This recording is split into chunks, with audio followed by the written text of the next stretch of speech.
Hello and welcome everybody to episode 21 of the effing title. I am your host. I am the originator of the podcast. I am Big 75 Husky 75, also known as just Husky, Big Husky, or if you actually know who I am, then you know my name.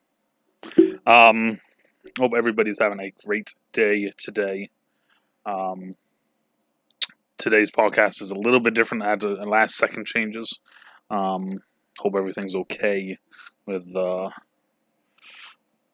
one of the guests that we're supposed to have.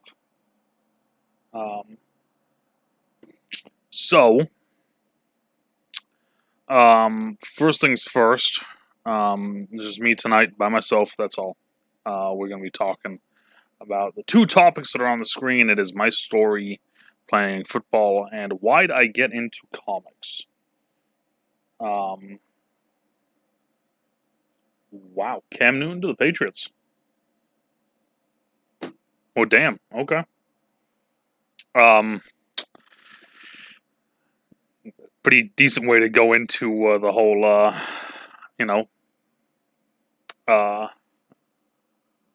into the next topic, huh? How about that shit? Wow. First, let's talk about that real quick. Cam Newton to the Patriots.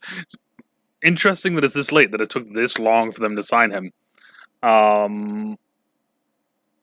wonder why that is. I wonder why they waited this long before making this happen. It's kind of crazy.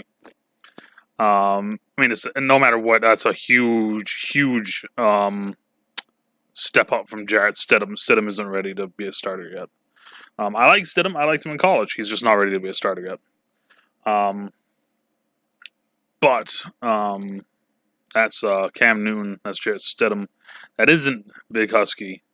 So, with that being said, my story with football. I thought I tried to pick two topics really quickly that I could do that'd be interesting topics, I feel, for some people, and just kind of topics in general that I can talk a little bit about, that I know a lot about.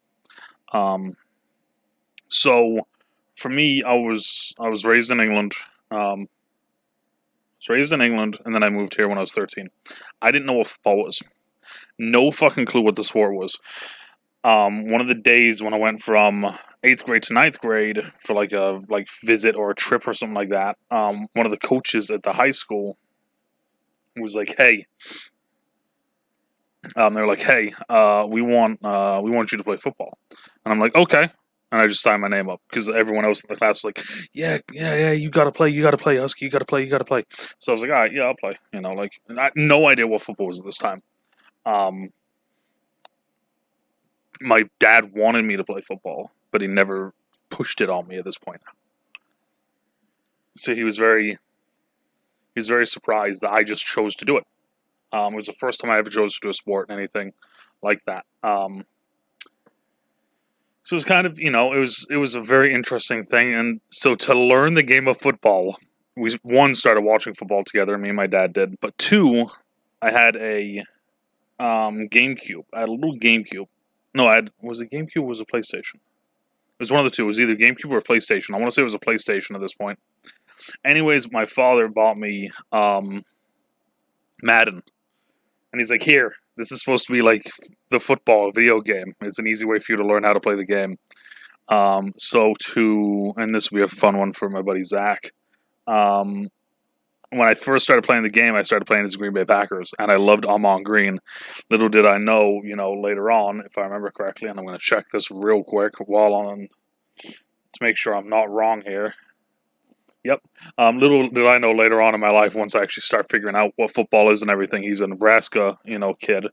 Played in Nebraska, so. But I loved the Packers on the video game that I had. I don't remember which one it was, but I loved them because they had Amon Green.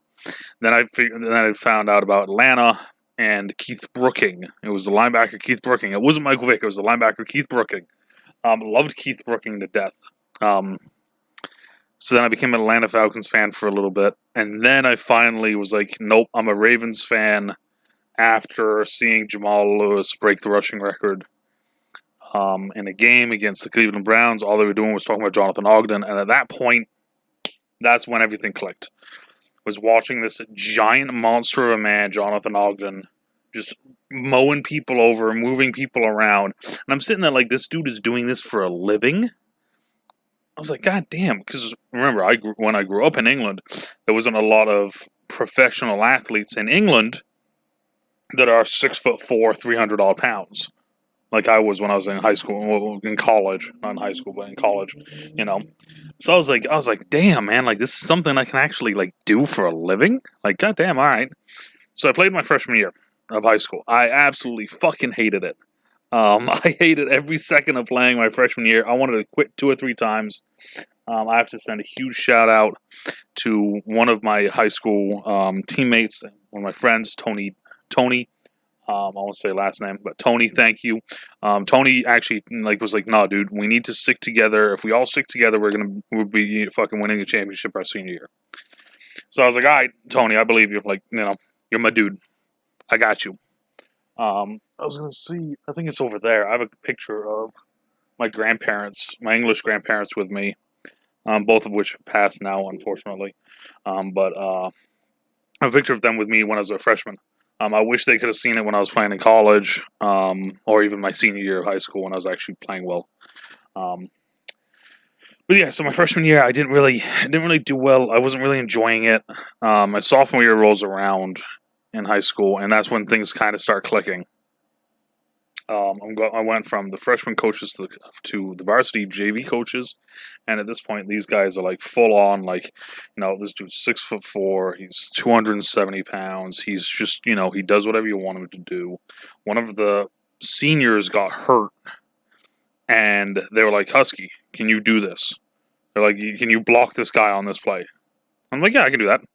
Get into practice, bam, blocking, bam, blocking, bam, blocking, just over and over and over again. And they're like, "All right, done. You're starting this weekend." And I was like, "Wait, what? Time out. What?" I'm like, "Yeah, you're starting this weekend." So at that point, I was like, God damn. Like, I kind of started freaking out a little bit. I was playing JV. I was doing really well on JV. I was killing it on JV as a sophomore. And then I got moved up to varsity. And of course, remember, it's my first time ever playing sports. So I have no idea what the hell is going on. I had no idea what that meant, anything. So I'm just kind of freaking out anyway, because it's like, goddamn, I'm playing with these guys that are, bigger, stronger, faster than me. But also the fact that they know everything more than I do, right? So I started a few games as a sophomore, and eventually it gets around to the big rivalry game here. The big rivalry game, my sophomore year, hit its 100th year playing. The 100-year rivalry was my sophomore year. And I got to start on special teams, on kickoff return, and I went in on extra point block because I was big and I could try and jump up and get the ball. Basically, they just told me to run at some guy that was like one of the best players. On kickoff return, my job was to go back 5 yards, turn around, and then just put my head as hard as I could right into this one dude. Thank you, Dana, for the Tier 1 sub. 3 months, I appreciate it. Love you. Thank you so much. So my whole job was just to block one guy. That was it. One guy. Turn around and just go get him. And I remember the very first time I did it, I went back, started my feet, turned, went back, and I hit this dude with everything I had. I ran 10 yards as hard as I could. Bam! Hit this kid. He maybe did one of these things, landed, and then just cold cocked me upside the head, and I went flying about 5 yards. I was just gone. So that was the 100 game. That was the second time my sophomore year when I was like, God damn, I'm a little bit over my head right now. The other time was our quarterback threw a pick, and he threw an interception, and I was like, okay, coach said to take an angle. So I turn, I'm like, I'm going to run right here, and I should run and I should hit him. I should intercept him. If I run right here, I should do it. So I turn and I run. And this dude that got the interception was one of the Gatorade Players of the Year. Dude's running down the sideline full speed. I took an angle and I'm running as fast as I can. I pop this guy out of bounds. This dude does a kip up, goes, woo! good hit, 57, and then smacks me upside the head. And I swear to God, I had a concussion after that. Like, it wasn't malicious or anything. It was just this dude being like, hey, great job. But god damn, did that fucking hurt.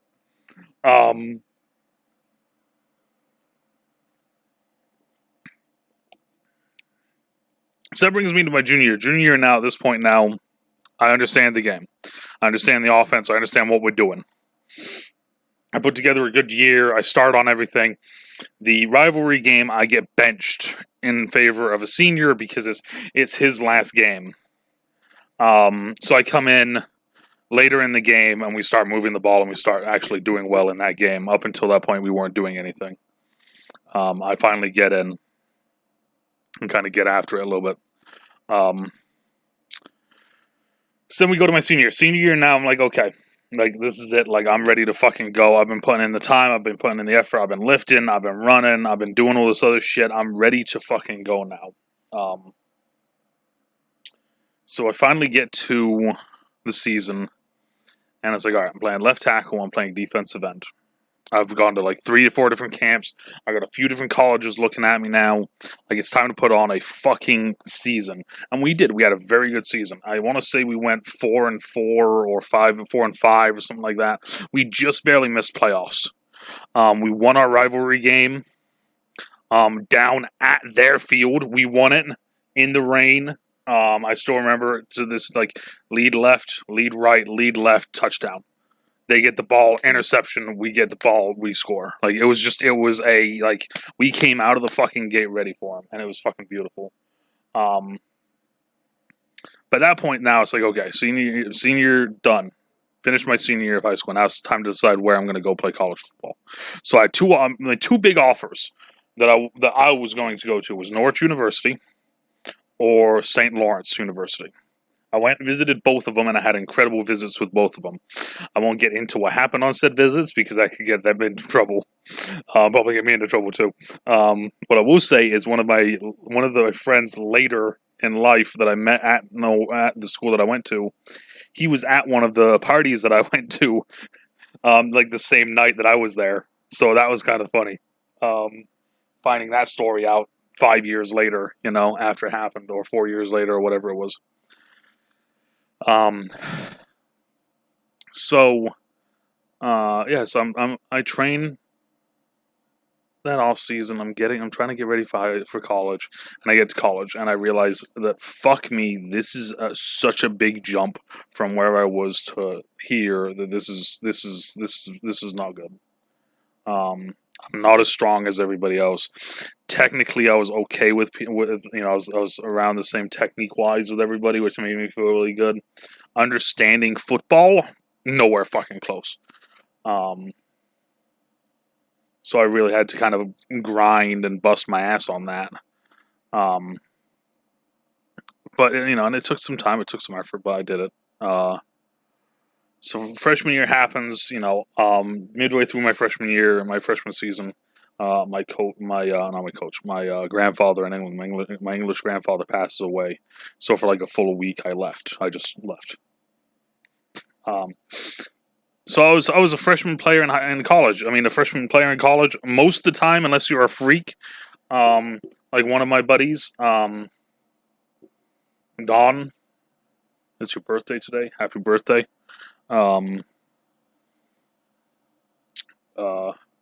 Unless you're a freak like him, you're probably not starting as a freshman. Also, by the way, the thing I was going to say about Norwich and St. Lawrence, I got both applications back on the same day. One of them said accepted, one of them said not accepted, and that was when I knew that I was going to Norwich, because they accepted and St. Lawrence didn't. So, but yeah, so freshman year happens, and it's just, it's a typical freshman year. You learn a lot. You're basically a scout player. You get your shit kicked out of you by the upperclassmen, and you take your bumps and bruises. You learn, and you become a part of the family. It's that simple, right? The off season, I did it wrong. I got big instead of getting big. So I went from being, when I showed up at Norwich, I was 275, 280 when I showed up as a freshman. At the end of my freshman year, I was 320, I think. 320, 325, in that range. I showed back up my sophomore year knowing that there was a starting spot available on the offensive line. Me and my buddy John, who a lot of you know through either the podcast or the streams, we were fighting for the spot, and we were also roommates at the time too. We both, kind of were. We were okay with it. We were okay with whoever got the job, they deserved it, like that sort of thing. Our friendship is really fucking tight and really good. With that, like we weren't trying to sabotage each other to become the starter, sort of thing. You know what I mean? So a few days into practice, I'm doing really well. I'm feeling really good. I got some weight behind me now. Now that I put on some weight, I actually have some weight behind me as I'm coming off the line. I'm doing stuff well. I'm playing very aggressive. And then there's the thing that fucks up my whole thing. Our coach was huge on either you wear ankle wraps or you get your ankles taped. I don't like people touching my feet. I don't like feet. So I went with ankle wraps. So I thought that would just be easier. Just buy one at the beginning of the season, use it throughout the whole season, throw them out, get a new one the next year. So I did that, but I've never used them before. So I wore short socks. So it tore a hole in the back of my ankle, and I actually got cellulitis in my foot, and my foot actually swelled up to like the size of like a small like fruit. Basically, it was disgusting. So I missed an entire preseason after playing well for 2 or 3 days going into it, being aggressive, moving people around, doing exactly what I needed to do to get this spot. I immediately am now down to the bottom of the depth chart. And for the rest of the year, I couldn't get anything going. I was too focused on my foot, on my ankle. I couldn't put, I was always worried about it. And it became a situation where it became a deficit to me because that was all I was thinking about that entire year.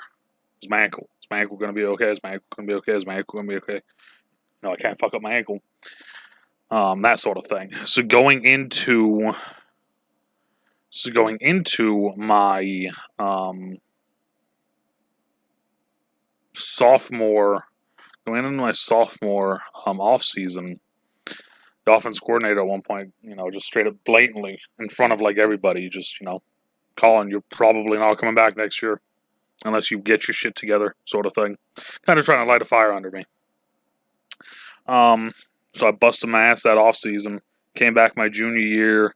I was still a backup. But at this point, though, I was okay. I was okay with it. I was doing really well as a backup. I was a backup to my starter. I got some playing time. We got up big, and also I was a scout team player. So one of the things I took a lot of pride in that I don't hear a lot of people take pride in is being a scout team player. I was a scout team player, one of the best defenses in, if I remember correctly, the entire nation. But I know it for D3 anyway, because our coach was talking about it, a lot. We were one of the better defenses in the nation. And, I was working them every day. And I took pride in working them every day, and I pissed them off. And there's still a few of them that would take you a little bit to get it out of them, but they tell you that I used to fucking work them. And it was one of those things, though, where, like, as my career got on, I started noticing how important being that sort of scout team player that could push a starter, how important that was. I mean, we had basically our senior year, going into our senior year, we had 22 seniors. And I think 10 or 11 of us were offensive linemen. So we had a huge class. So going into senior year, I was, Colin, you're gonna work the scout team this year as a senior. I'm sorry, kind of like I'm sorry, sort of thing. Like, you are good enough to be a backup, but we need to get the freshman playing time because there's so many of you guys that are leaving afterwards. And it took a little bit for me to fully be like, you know what, fuck it, that's what needs to happen, But But that season, though, I was in the best shape of my life. Physically, mentally, everything. I was fucking ready to rock and roll, man. I was so fucking into it. And that's what I did. That following year, my senior year, I busted my ass on scout team making our defense better. Like, I busted my ass. I was doing everything possible to piss them off and to make them, so much better. One of the teams that we played was Guydet. I'm never going to fucking forget this either. It was Guydet. And Guydet is a deaf school. So a lot of that stuff is like drums and beats and stuff. So there's normally like 2 whistles. So in practice, we had 2 whistles. First whistle was for the defense to stop. Second whistle was for the offense to stop. So I remember at one point that basically what it turned into was the first whistle, the defense stops. What that means for the offensive scout team players is that as soon as you hear that first whistle, you look to headhunt one of your friends. Because you're trying to piss them off. You're trying to get them, riled up. So I remember it was like about halfway through practice. First whistle goes off. I turn and look, and one of my good buddies, Rocco, is right here, like right in front of me, and I start running full speed. And I get maybe 5 yards away from him, and I can see the defense coordinator behind him. And I see him bring the whistle up, and he sees what's about to happen, and he brings the whistle back down. And I fucking cold cock my buddy Rock. Doesn't see me coming from the side. He goes down. Coach blows the whistle. Rock gets up, throws a punch. Rock, what do you think you do? You get your ass moving, sir. Like that sort of thing. And I'm just kind of like, yep, I did my job. Like, in a situation like that, as much as it sucks, you just got to bite your fucking lip and you just got to deal with it, But like I took pride in being a scout team player. I took pride in being someone that could help our defense get better. And if we needed a offensive lineman, I was that guy. I was there. Boom. I was a right tackle in college. I could play left. I could play both guard spots. I didn't like to, but I could. And I tried playing center, and that was one of the worst things I've ever fucking done.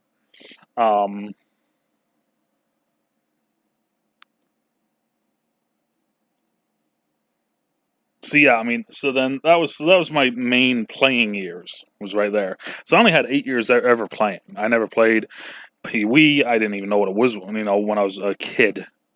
So it was one of those. It was interesting for me. So then I had to do another year. I had to do a 5th year. So when I did my 5th year, I asked the coaching staff at Norwich, like, hey, look, I got to be back anyway. Can I help out? So my 5th year, I was actually a student assistant coach.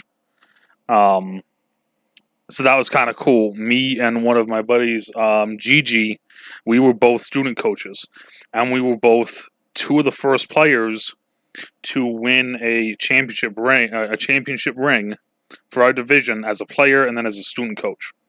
So that was kind of cool too. But me and him got really close that year. I worked primarily with the offensive line. And then right towards the end of the year, I actually was allowed to work by myself with the tight ends. Because the tight ends weren't getting work by themselves. So I was working with the tight ends on blocking stuff just by themselves. The catching stuff, they just ran and did their catching stuff. When they did that, I ran back with the offensive line. I worked with the tight ends a lot that year. And it was a lot of fun. It really kind of showed me what goes on behind the doors. You know what I mean? Like one of those things. I'm really thankful to the coaching staff there for allowing me to do that year, because it really did open my eyes, and it kind of got me into coaching high school. And I coached high school just really. I don't want to get into this part because of it being very recent and with shit that happened with it. But what I will say is that I coached high school for 7.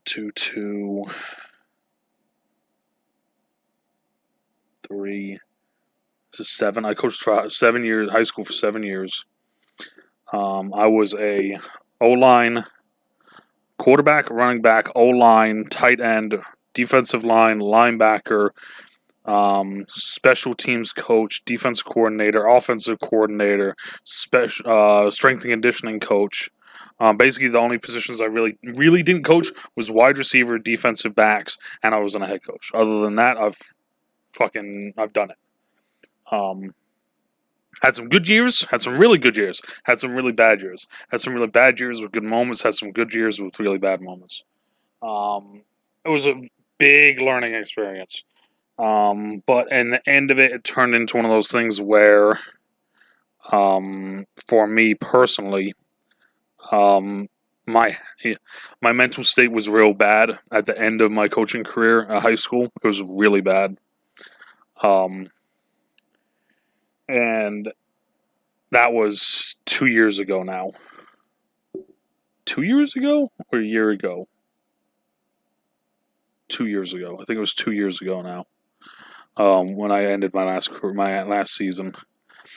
But afterwards, though, like my parents, some coworkers, they said that they could tell that I felt like that they could, from seeing me, that there was a weight off my shoulders. That I felt like I was happier, like they could see that I was happier, sort of thing. And yeah, I mean they were right. With everything that happened, yeah, they were definitely right. But yeah, no, I mean for me, football was a brand new thing that kind of, I was always a big dude, and I didn't know what to do about it. Like I was just a big dude. I did karate when I was in it, and when I was a kid. I didn't play many sports because there wasn't really any sports when I was growing up in England. If I played sports, it was at recess or like after school. There wasn't any like actual like, hey, let's get together. We're gonna put together a soccer team, and we're gonna do this, that. There wasn't any of that. It was just kind of like, hey, it's like this, hey, some of the guys are gonna go play soccer. I was like, all right, let's go play. I tried to learn how to play cricket at one point. That was a nightmare. I never learned how to play rugby.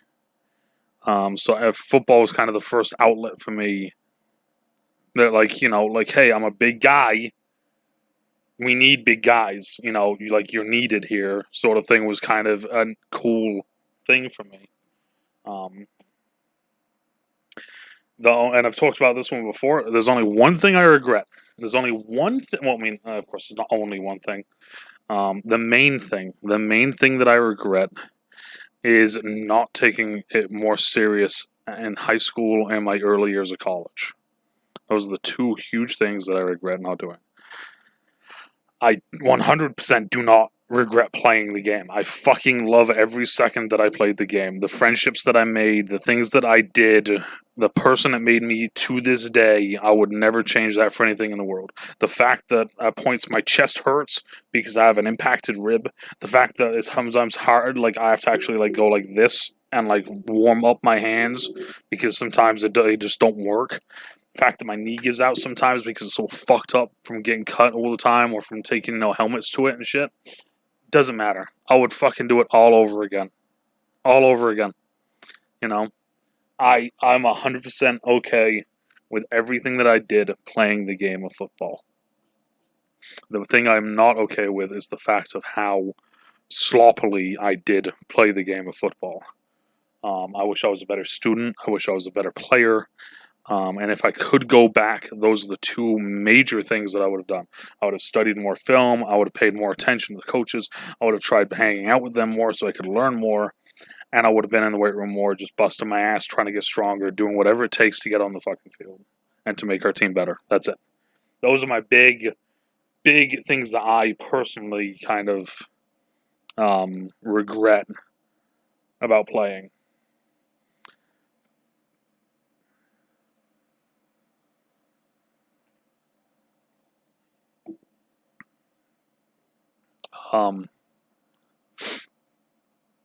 But yes, that's a little bit of my story with football. Like I said, I thought it would just be kind of an interesting topic because everybody knows that I'm a football guy, but people don't know why I'm a football guy. And that's the only reason why I went to college. The only reason why I went to college was to play football. Like, it's crazy to think about because it's not like I'm going to go play football at Ohio State or Nebraska. No, like the only reason I went to Norwich University was to play football. It was a Division III school, small school in the middle of Vermont. But the only reason why I went there was to go play football. If it wasn't for that, there's a college up on the hill. That's where I would have went to college. Like me and my father, like already talked about it. That's where I was going. If it wasn't for football, you know. So I mean, I'm always thankful for football because it did change my life so much, and it is one of those things that I am very much a student of the game. I love talking football. I love learning new things about football. I love seeing people's different viewpoints on football. You know, of course, there's always going to be heated discussions sometimes with it. But overall, though, like, football was a huge positive in my life at a time when I didn't have anything. It's one of those things that a lot of people don't have a thing. Like they don't know who they are. They don't know what to do. For me, it was very simple. Football was my thing, right? So that kind of brings it around to the second topic. Actually, weirdly enough, why they get into comics. So like I said, I went to college. I played football. Very social. Very social. I was always hanging out with the guys, or I'm always hanging out with just different people that I met at the school.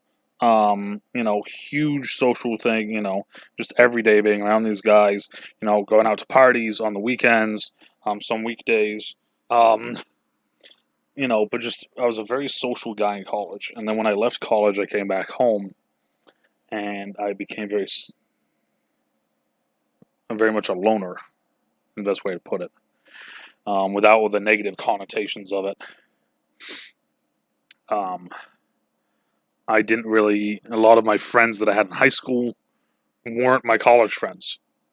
So it was one of those things where, like, you guys have heard sometimes me and the boys talking on when we're playing games, we can get pretty aggressive and violent with each other.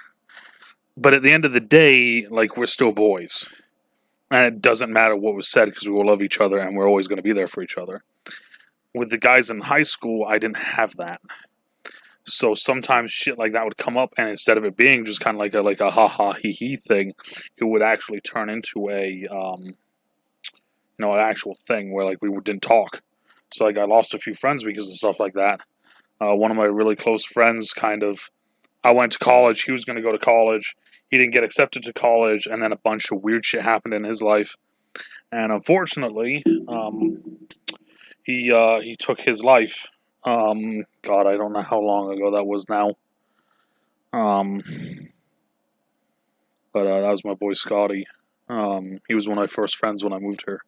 But he took his life, so it was kind of like I didn't have anyone. I had no one around me, other than my parents, really. So with that, when I started coaching, I was still around people, but it was, I wasn't talking as much. And then it became harder to talk to people.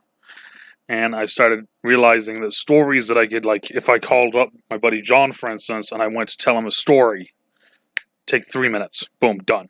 Same story, if I tried to tell one of the coaches it would take like 10 minutes. And it was one of those things where it really started to actually bother me. Because it was very difficult to talk to people. And it became tough to, like, just talk in general. Stories, telling a story, just saying something, just talking to someone.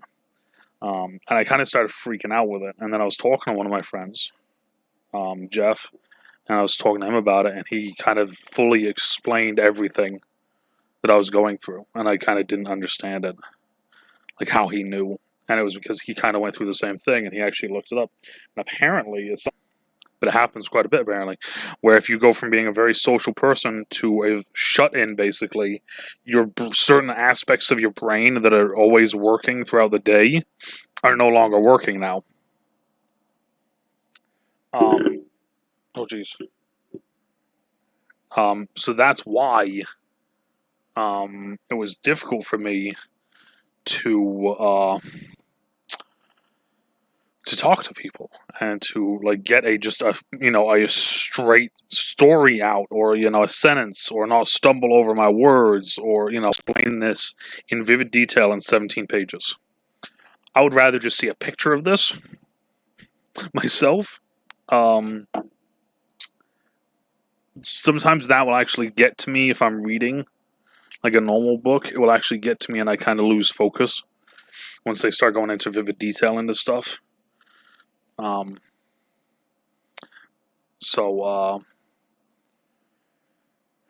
it was one of those things. It was like I was trying to figure out what I could read. Also, the whole thing with, and a lot of people probably went through this as well, not just me, but in high school, being forced to read books. Read Of Mice and Men. Read this book. Read that book. Read this book. I don't want to fucking read these books. Why the fuck do I want to read Mice and Men? Why the fuck do I want to read The Great Gatsby? By the way, one of my favorite books. Actually, one of the only books I did read. But like, what, and that was my attitude back then. I was like, why the fuck do I want to read these books? So it became one of those things eventually where it's just kind of like why the fuck this sort of thing.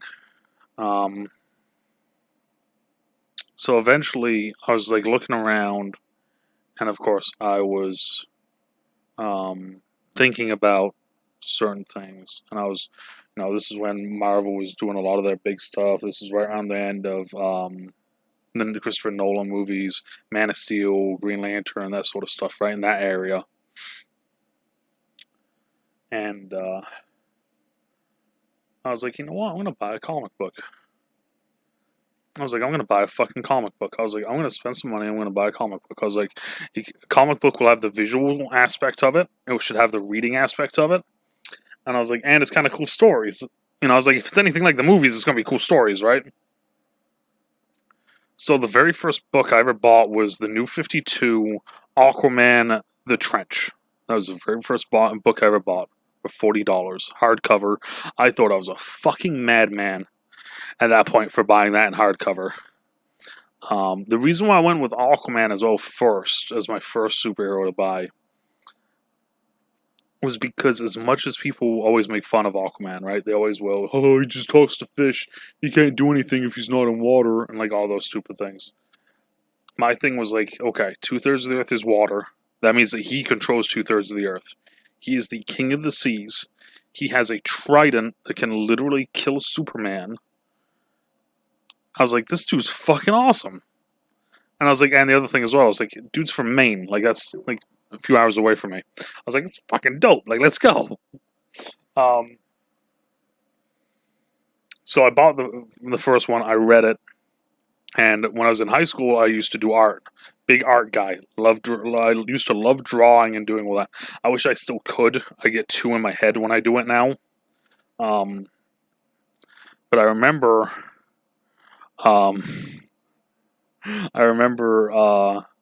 looking at a lot of the artwork and thinking, like, God damn, this is cool looking.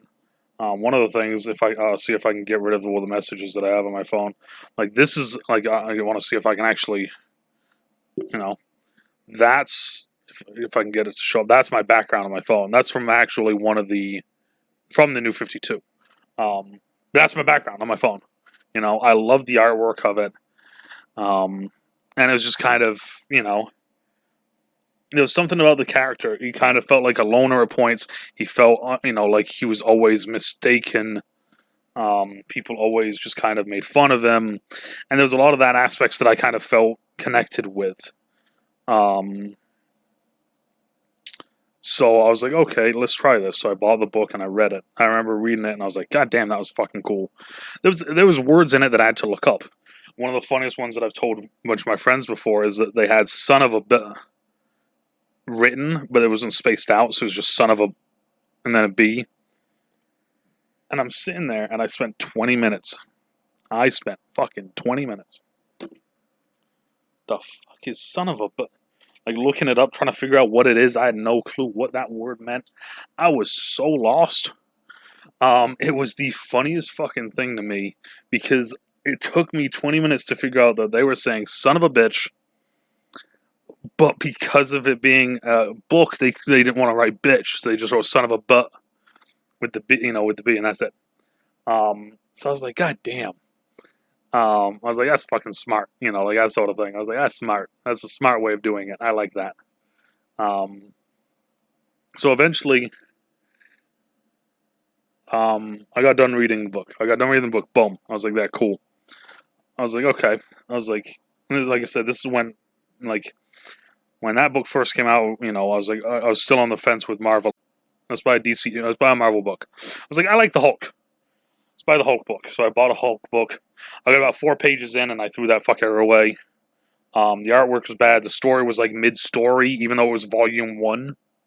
So I was like, no clue what the fuck was going on. So I was like, all right. So I kept buying DC ones. I eventually bought $100 book. I think it was 100. No, it was 80. It was $80. And I remember telling my dad that. My dad fucking lost his mind. You spent how much on a fucking comic book? And I'm like, hey, like, trust, big trust. Like, big trust. Okay? Excuse me, sir. So like I said, I bought this $80 comic book. The absolute blackest night, darkest night, blackest night. I think I want to say it's blackest night, but I feel like it's wrong. I always fuck this one up. This is the one that I always fuck up. Okay, it is blackest night. Absolute blackest night. It's a £5 book, hardcover, £5 worth of comic. I remember when I read it, I was reading it like this, and I actually hurt my arm. And actually fucked my arm up because I was holding it like this and I was reading for 3 hours and I got about halfway through and then I had to like put the book down on an actual like desk to finish reading it. Yeah, no, it was like something about the stories with DC that connected, certain characters connected, and it eventually turned into what I have now, which is my DC collection room that has a bed in it because technically it's my bedroom. I want to say I have either almost 600 or I'm at 600 books. Let me take a look real quick. I'm at 598 collector edition books. Let me put it like that too. All the books that I have are collector editions. They're not like just single issue comics. They're all thick collector edition ones. I do have some single issues. But for me, it was a lot of the fact that it was helping. I could sense that it was. I could feel that it was helping because stories became easier to tell. It became easier to talk to people, and all I was doing was reading a book, like a comic book, a day, basically. That's it. That's all I was doing. I was reading one book a day.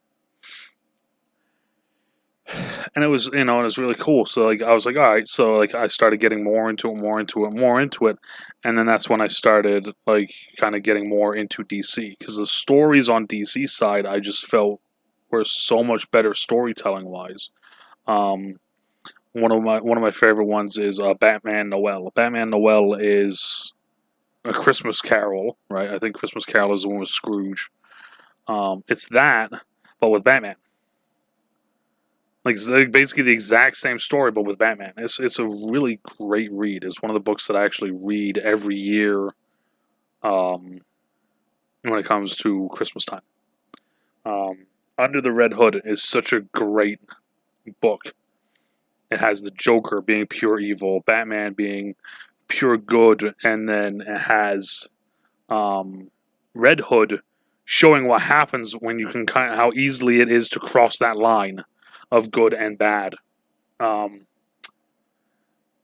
it was kind of like that one was a really cool one for me because, of course, almost everybody's seen the animated movie Under the Red Hood.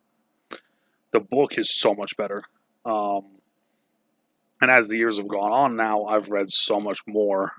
Grifter, Deathstroke, Green Arrow, of course, all the Aquaman ones, Nightwing, Red Hood.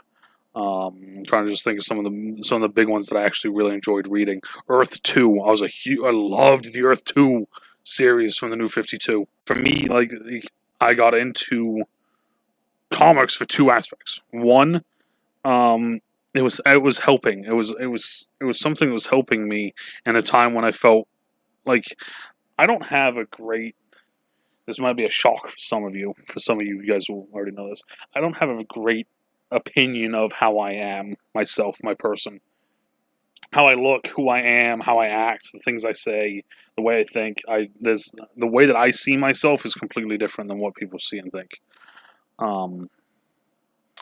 So when suddenly now I'm stuttering through stories, I'm having a hard time talking to people, and at this point, when that's happening now, it's like I don't want to start talking to someone and start stuttering through something. So I'm just going to stop talking to people. I'm just going to stop. I'm just not going to talk. So dealing with that sort of stuff on top of the way that I was already feeling was such a huge thing because it put me in such a in such a bad place for so long. So when I started reading and I started feeling better about myself mentally, it did help, and it kind of turned everything. And now I consider myself a DC comic fan, and like that's like I consider myself a DC comic fan and a football fan, right? So I mean, it's that was what got me into it, was just that really bad time where like I was struggling a lot, and now it's just kind of it's a part of who I am, and I love it, and I fucking love it. I love so much about it, the characters, the stories, all these different things. And I can't wait for more. Like I can't wait to have more. I can't wait for my collection to grow more. I can't wait to share what I have with someone else. And eventually, of course, right? Eventually, I'd love to have I'd love to have someone that I could, share it with, as in not a partner, but like a child. I think that'd be really cool. But yeah, DC rocks. I know everybody's has their own say with DC Marvel, but I've been on both sides, and let's just say I've enjoyed being on DC more. A lot more fun on this side. Yeah, it's just a very simple thing that I never thought would turn or become as big as it did in my life. I just thought I was going to buy a few books here and there, bada bing, bada boom, that's it. Like, I never expected it to be like, I'm going to buy a few books, and then suddenly it'd be like, hey, like I get a paycheck, and it's like, all right, let's go buy the newest, newest Darkman, the newest Redman, the newest, Dark Knight's Metal, the newest Convergence, whatever book it is that I'm buying at the point, I never would have thought that that's what would have happened. But yes, that's my. So those are my stories. Those are my stories right there of why, my story of playing football and how I got into it, and my story of why I got into comics, and more specifically DC Comics. It kind of, like I said, it got me out of a really bad place, and to this day I'm still enjoying and loving DC stuff. I think I will for a long time. Yeah.